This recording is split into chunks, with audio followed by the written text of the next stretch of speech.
This is Ag Matters PM from the Iowa Agribusiness Radio Network, brought to you by the Iowa Soybean Association, your daily recap of the information that affects Iowa's farmers, producers, and consumers, right here in the heart of the heartland. With reports from our award-winning broadcast team of Dustin Hoffman, Riley Smith, and Mark Magnuson. Now, from the IARN studios in Des Moines, here's Dustin Hoffman.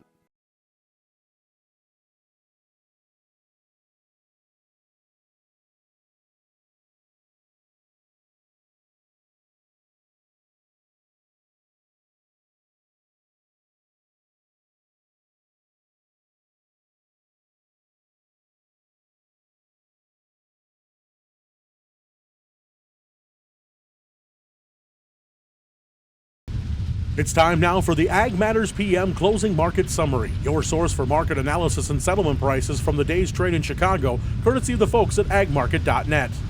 Well, we're at the end of another trading day, and it's time to talk with Robin Schmahl of agmarket.net. And Robin, what did we see in those grain markets today? Well, all the grain markets were under pressure, which wheat was a little surprising that way because it was high overnight on just some concerns in the weather.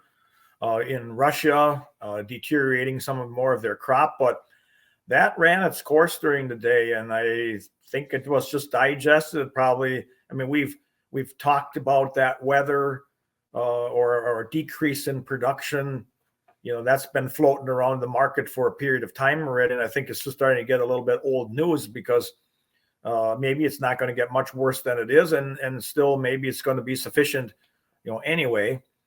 So that kind of ran its course from the overnight trade going through the day. So the wheat market closed actually lower. Corn was under pressure, kind of held fairly well, but the real pressure came in on soybean market, down over 20 cents. And that primarily is because the planting progress is considered not an issue as far as, maybe overall production for the year. We start getting past that last planting date, going into late planting period. There's been more talk and concerns showing up by, prevent plant, questions about prevent plant, but, it's still sufficient time yet in order to get some later planted crops in. And I think farmers generally are geared that way to do it. So we really don't know.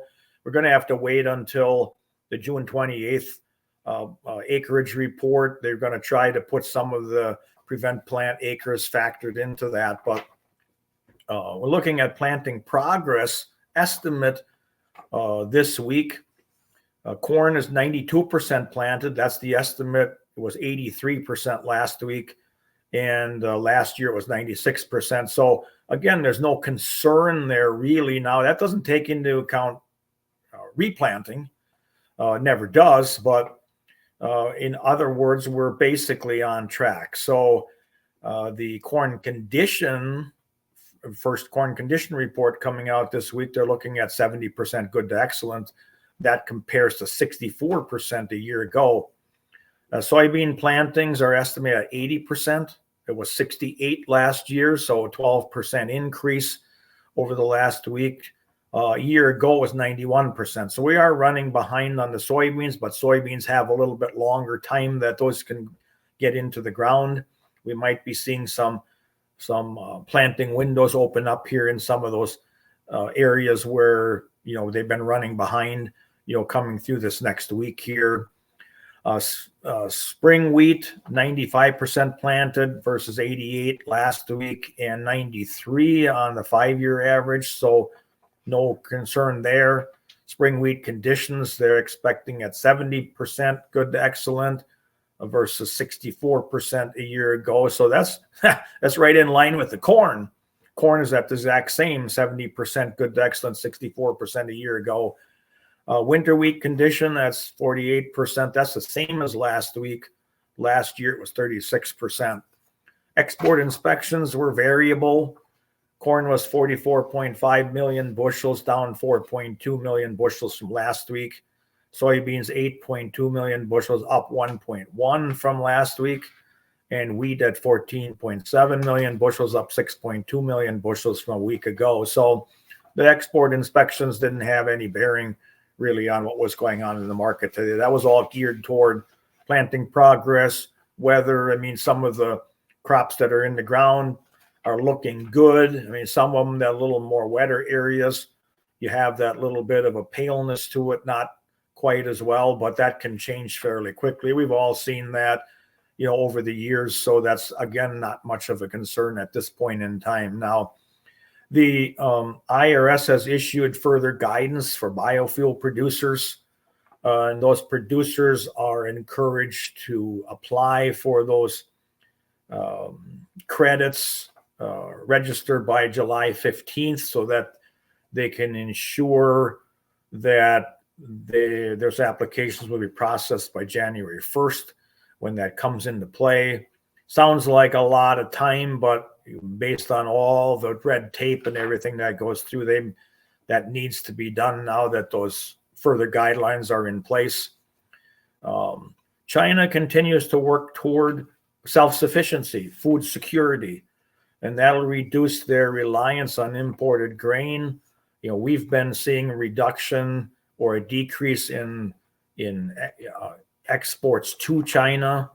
And overall, we've been seeing that as the years progress, but their real push now, they've been building more storage units. Their real big push is to move more toward grain security. And that is going to be another thing that's going to impact our ability to export, at least to, China.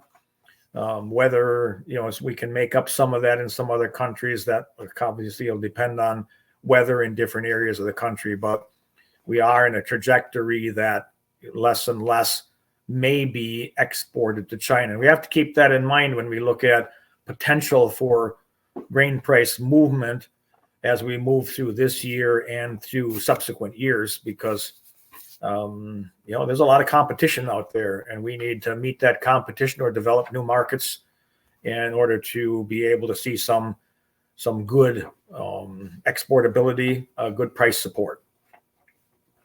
All right, now shifting gears, cattle, hogs, livestock complex. How did that turn out today? Well, the cattle, they were under pressure last week, and we did close the week out with lower cash. Southern cattle traded $1 lower last week. Northern dressed cattle $3 lower.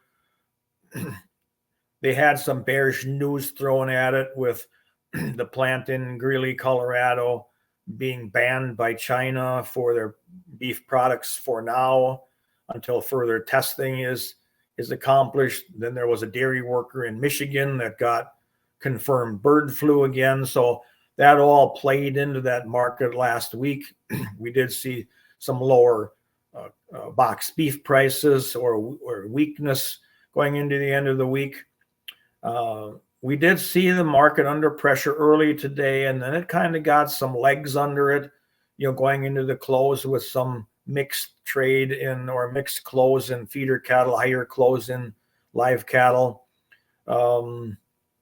That market is searching for some support here again. We did see that retracement off of that news. Numbers out there aren't changed any. The traders are a little bit uneasy, finding that retropropin or tropamine in the beef there, and what that could do if they find more of that. That's really kind of up in the air, and traders really don't like that much uncertainty at this point in time. Now, the cattle that were purchased last week, 27% of those were for deferred delivery.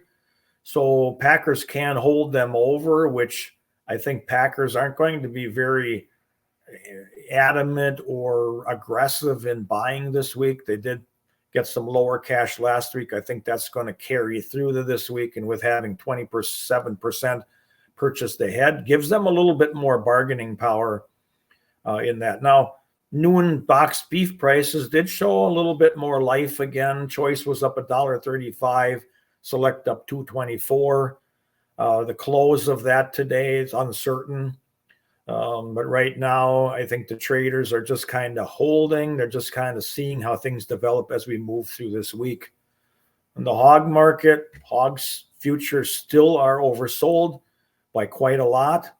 Really doesn't make a whole lot of difference when you don't have the fundamentals supporting under the market. New and cash was not available due to Packer confidentiality, and that seems to be like a broken record every Monday. So we don't have any guidance from that. Cutouts were down 12 cents at the midday report, so not a whole lot there. The futures in the last week have been sideways. Market is either building support or it's just kind of maintaining itself, and with the possibility of breaking through support.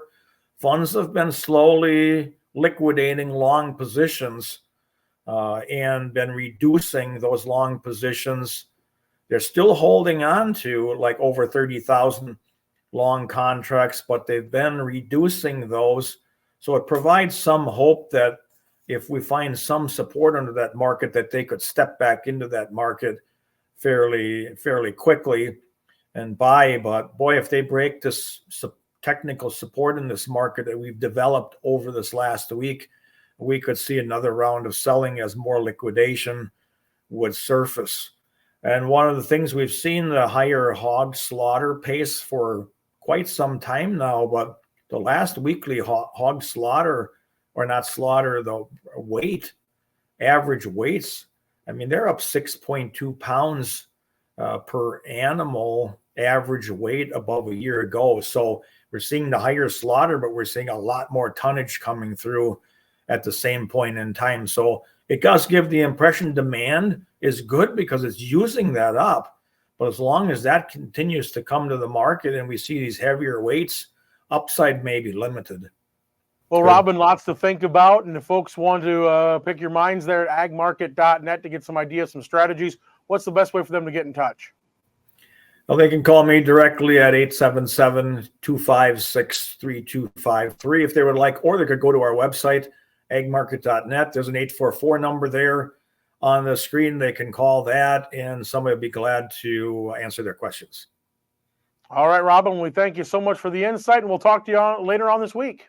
All right, thank you. It's always a pleasure. Take care. And that was Robin Schmahl of agmarket.net. We're going to go ahead and take a look at your closing numbers on the Iowa Agribusiness Radio Network market screen.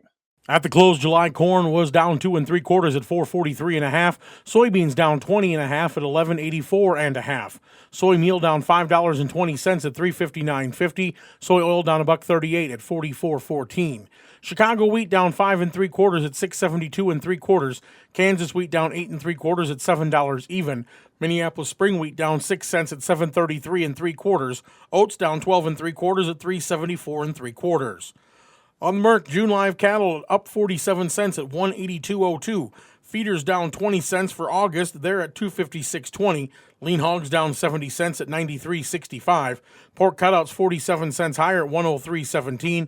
Class 3 milk up 30 cents at 19.68. And that's been a look at your closing market recap. We're going to take a short break and hear from our sponsor, the Iowa Soybean Association and the Soy Checkoff. When we come back, RJ Karney of the National Association of State Departments of Agriculture joins us. This is Ag Matters PM. Iowa Soybean Association is driven to deliver for Iowa's 40,000 soybean farmers. We're proud to provide objective agronomic research, a helping hand with soil and water stewardship, and timely industry news powered by the Soybean Checkoff. Learn more at iasoybeans.com. Welcome back to AMPM from the Iowa Agribusiness Radio Network. I'm Dustin Huffman. Well, there's a lot of things up in the air in the ag industry, whether it's a farm bill, whether it's biofuels and sustainable aviation fuel, to other things like, the H-2A visas, work visas, lots of things going on in the ag industry. And of course, the National Association of State Departments of Agriculture works together with all of the states to find solutions to move forward in a bipartisan way to help find ways to help agriculture move forward. We talked with RJ Karney of the organization right now. All right, we're talking right now with RJ Karney with the National Association of State Directors of Departments of Agriculture, here at Washington Watch 2024. Thanks so much for taking the time to talk today. Look forward to having a conversation. All right, so a lot of things we know. We talked with Iowa Ag Secretary Mike Nag a lot about what's going on and things that are priorities. But obviously, I know the big talk here right now at this issue forum is the Farm Bill. Farm Bill's top priority right now. I mean, what are the odds we're seeing right now that we can get anything done this year? Well, we're going to actually see a positive step here this coming month. Right now, we heard the chairman of the House Agriculture Committee, Chairman Thompson, mention that he will have a markup before Memorial Day. So that is the first initial step, first, I would say, real progress that we've seen in seeing some text. So we expect to see the House release its version of the Farm Bill in the coming weeks. NASDA will be looking very, very closely at ultimately what's included in the Farm Bill for the House version. But there are a lot of political headwinds. So getting a Farm Bill ultimately to the president's desk here in 2024 is going to be difficult, but it's not out of the realm of a possibility. So at this current moment, we're going to take this first step. We're going to work with that, see where the House lands, and then we will have to work and continue conversations over on the Senate side. Chairwoman Stabenow, Ranking Member Bozeman and their teams, they're doing a phenomenal job. I know having lots of conversations. Ultimately, we know the four corners of the House and Senate Ag Committee want to get a Farm Bill done. They understand the issues behind it, the reasons, the priorities, the certainty that provides to farmers and ranchers. So outside forces may be pushing forward here, but we will see a Farm Bill get done, whether it be in 2024 or if it has to be 2025. All right. And of course, other topics of discussion. Obviously, let's go with farm labor right now. I know there's been a little bit of a scuttle here in the last couple of days with some rulings that have come out or some decisions have been made. What kind of things are we looking at right now with guest workers and making sure they're both able to come in easily and efficiently, and that the program works for both the farmers and for them? For NASDA, what we hear consistently from our membership, who hears from their farmers and ranchers throughout their state, throughout the country, is that farmers and ranchers need a reliable workforce and a stable workforce. Farmers, ranchers, they need to be able to treat their farm workers with respect. And that's something I think that's leading the conversation. Being a nonpartisan organization, our members are looking to lower the temperature around this specific topic. In my opinion, we're seeing a bit of a political fireball. And I think having our members provide their input on what H-2A reform could look like can help reduce the temperature up here at Congress to ultimately get a bill passed. We have seen Senator Bennett, I know, is looking and is recently introduced a labor reform bill. We're looking closely at that bill in terms of what is entailed, the details within it. This maybe it might be something that NASDA can support. I do think, unfortunately, back in 2022, we missed a golden opportunity. May not have been the perfect bill, but we would have seen a substantial step towards H-2A reform through the Farm Worker Modernization Act. That was a lost opportunity.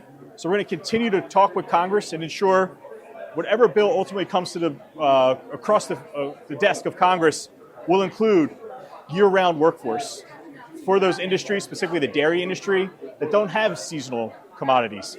They have livestock and dairy cows that need care and attention 7 days a week, 24 hours a day.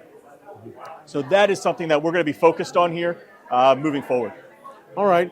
And also, I know crop protection is a big deal, whether that's pesticides, whether that's herbicides. We having many tools in our toolbox, but there's a lot of concerns, and understandably so. People want to make sure that what we're using is safe, but also communicating that we are using safe products. I mean, how important is it for us to make sure that Congress understands, the EPA understands, that these things are essential tools, because it can affect how we produce, in the future if we don't have those tools? Absolutely. That's one of those. Farmers and ranchers need to be able to stay productive. They need to be able to maintain and have, and they do produce, a safe food supply. So one of our main points of conversation here with EPA has been finding, especially on the EPA herbicide strategy on endangered species, a workable solution, one that can comply not only with the law, but that can be enforced, and it is also reliable for farmers and ranchers to utilize. Pesticides, this is one of our main topics, and the conversations between our state departments of agriculture, many of whom do regulate pesticides. 43 of our states are the state lead agency. So there's a lot of co-regulatory purposes here and opportunities to further the conversation, not only with EPA, but with members of Congress, to understand when we're talking sustainability, we also need to understand we need to have and maintain a food supply chain. And these are products that also have very climate friendly. It allows, in many instances, these products allow farmers to go to no-till, which is keeping all the carbon and other essential items down in the soil. This is critical for farmers and ranchers who are a part of the climate solution. And, we talk pesticides too. There's a lot of concern over pollinators, especially the monarch butterflies. I mean, how do we have meaningful dialogue where we try to look out for the interest of animals? I mean, we've had great success with protecting some animals, but still keeping agriculture moving forward. How do we keep having that conversation? This is one of those opportunities for state departments of agriculture to be a leader in this space as a co-regulator, to share their stories and what has been successful. A lot of state departments of ag can then share that with EPA and what's a workable solution, whether they're talking monarch butterflies or other pollinators. Many have been able to find solutions that would be able to work within the region of the country. So these are the conversations that we do ensure are occurring. And you made one comment here as we're getting ready to wrap up here today. You talked about how it's, obviously a bipartisan group of people on both sides of the aisle, but yet you try to turn the temperature down. How important is that message to get to Congress, especially right now, that we're not trying to battle each other, we're trying to find ways to work together and find solutions? I think NAS is a great success story here. It's one where we can really showcase. We have Republican members, we have Democratic members. When you get to one of our meetings and you have a conversation, a policy conversation around the table, it's nearly impossible to tell what letter follows their name. And that's what we really want to get to. It's a great opportunity to showcase when we walk in and meet with members of Congress or we meet with the federal agencies, they know they're hearing for a solution-oriented organization, one that we want to promote and have these opportunities to hash out a lot of details and come to consensus across multiple, across the two parties, but also across the entire country. All right. Well, RJ Karney's been our guest here today. We thank you so much for taking the time to visit with us. Thank you. Have a great day. And that again was RJ Karney of the National Association of State Departments of Agriculture.